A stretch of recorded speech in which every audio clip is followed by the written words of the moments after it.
So, as many of you are aware, we do a lot of music videos on our main channel. I'm not sure when that became a thing. I guess Skyrim was kind of the first one we did, where we wanted to do a remix of a video game song and then kind of just make a video that's cut to the music. But we've done it quite a bit since then, and they actually tend to be some of our more popular videos. Our Hobbit video was a music video. We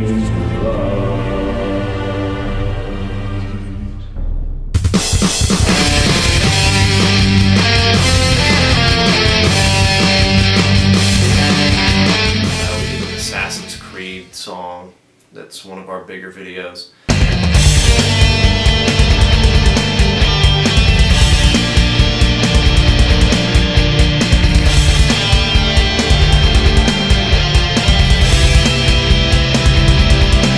Anyways, so we wanted to do a video for the Legend of Zelda, and when it comes to Zelda music, there's so much to choose from. I mean, the music in Zelda is always really excellent, but there was always one song in particular that kind of stood out to me, and that is the title sequence song. It's also, I think, the credits song from the Wind Waker. For whatever reason, that piece of music has always spoken to me more so than any other music in the Zelda franchise. It was an interesting piece to try and tackle and do a remix for, because both Casen and I play the guitar. So a lot of our music that we do for our videos is very rock or metal inspired.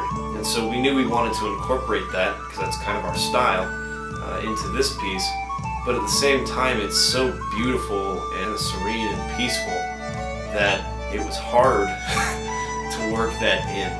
And we have a roommate, Matt Morrell, who plays the tin whistle really beautifully, and he had been learning this piece ever since I showed it to him about a year ago. That was one of the very first songs he ever tried to learn on tin whistle, which is crazy because it's a pretty difficult song. Like, the level of difficulty is pretty high, but he's just a beast. He plays piano and a couple other instruments, and so he picked up tin whistle really quickly. And so then Landon's fiance, Krista, played the violin. So we got Krista and Matt together and had them play certain parts of the song. And as I was mixing it, I had a really hard time working in distortion guitar, because we had Casen actually record a couple of different tracks where he was playing clean and then another he was playing distorted, but he was playing the lead, the melody. And I was trying to work it in, and it was like, the more I tried to work in rock or metal or distorted guitar, the less I liked it. And then I recorded a whole bunch more of a kind of lead acoustic soloing type stuff, and none of it really seemed to work. It seemed to complicate the piece more than it needed to be. I ended up taking out most of the guitar and letting the tin whistle and the violin really kind of drive the song and dominate as the melody, and that just ended up being what sounded the best. So even though this isn't typical, I think, of the style of music that we do a lot for our channel, I think that it was, in the end it turned out much better.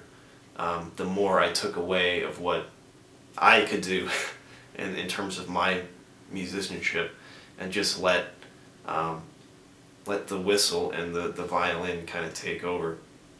I don't know, I'm really happy with the way it turned out. Alright, so in this video we used a program called View to generate all of the terrain that you see. View is a pretty simple program. It's pretty awesome because it does a lot of things for you, and it's used a lot of times in movies where they need to generate large landscapes and terrain, like Pirates of the Caribbean and Avatar, and other movies, I don't know. So what's cool about it is it includes essentially an entire atmosphere and weather system, basically, built in. So there's a lot of things that you would normally have to animate that you don't have to animate with this. For example, plants. Like in this shot, we had a bunch of, this is the shot where Mike is standing right about here, and the camera's kind of craning up and rising up over, and you can see some islands out there and clouds and things. And you notice that all the little plants are kind of waving around, and the trees are kind of blowing a little bit, so it simulates this wind that goes through and adds a little bit of realism to everything. It really, really helps a lot. So that's one awesome thing about it. The other awesome thing about it is that it'll also simulate an ocean for you. And so you essentially just drag it out here, and then you just set the sea level where you want that to be. And then what you would do if you wanted to create like what we created, a series of islands, you can drag out, you can create like a bit of terrain. And this is just like a single mountain here. Put it where you want it. Got a little mountain. You can go into it if you want and edit it. And you see we have a better view of what our mountain looks like here. And you can use different tools to sculpt it to get different results. There's different effects that you can throw down onto it, kind of make it more like some jagged peaks or terraced a little bit more. And then you can just sculpt it and get what you want. There's also different basically kind of like fractals that you can use to generate your terrain. And there's some that are based on real world terrain already, like Rocky Mountains and different things like that. So what we did was basically wanted to simulate an island shape. And islands kind of have a gradual slope going up, and then kind of a beachy area, and then sort of an area where there are a lot of trees or plants or whatever.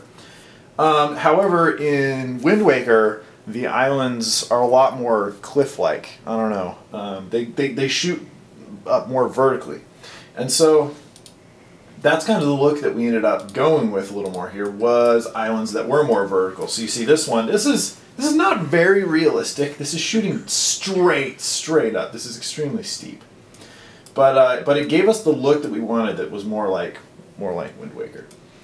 So basically, once we had all the terrain in place, and you come in really close here, and you paint in your ecosystem, all of these, the trees, the bushes, the plants, and that is sort of what sets it apart. That's what actually makes any bit of terrain really look real, is when there's stuff growing on it.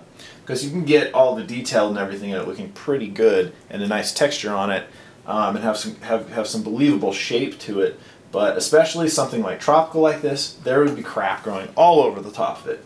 And so you need to create, you can see the difference in the jagged sort of skyline that you would see with the plants. It creates a more believable look.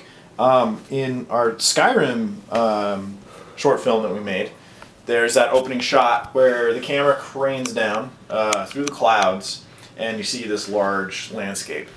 And that was a shot that Casen worked on in Vue, and that one took how many hours to render? 107. Like 107, something like that. A really long time to render. And the part of the reason why it took so long to render was because of the atmosphere and the clouds that we had in there. And that's the other awesome thing that Vue can do for you, is they're built in. There's a lot of atmospheres that already look pretty sweet.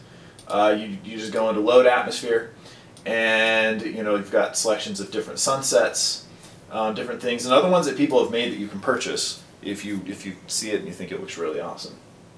And these are, so basically what we did here was we used two computers. We used my computer and Casen's computer, and we each created our own series of islands. And what we did was we shot them from every different angle that we could, with every different atmosphere that we could throw together. And that ended up giving us a really wide variety of looks for like a minimal amount of time having to be put into it, sculpting and creating new landscapes and things, because that's kind of a time-consuming process to make it look really good. So, and then on top of that is just the rendering time. And most of the past week and a half, we've just had our computers running all night, all day, every day, just constantly rendering things. So we made sure that we set it up so that when we didn't need to be using our computers, since we don't have a render farm, that our computers were always doing something so that we could get this done in time. So at the end of the day, we were always hitting render on some new scene and just let it run the whole night and come back in the morning and throw it in the video. So if you're interested in using Vue, we can maybe go into a little bit more depth with kind of how we did some terrain sculpting and things here. We're going to be using Vue on a few other videos coming up here soon, and we're pretty excited about it. It's going to be sweet. So yeah. If you guys are interested in seeing how it's played, you can click on the link here and it will take you to our music channel where you can watch it there. You can see all the different parts as they unfold. And of course there are download links where you can download the song for free if you would like to have it and listen to it. That's all I got to say.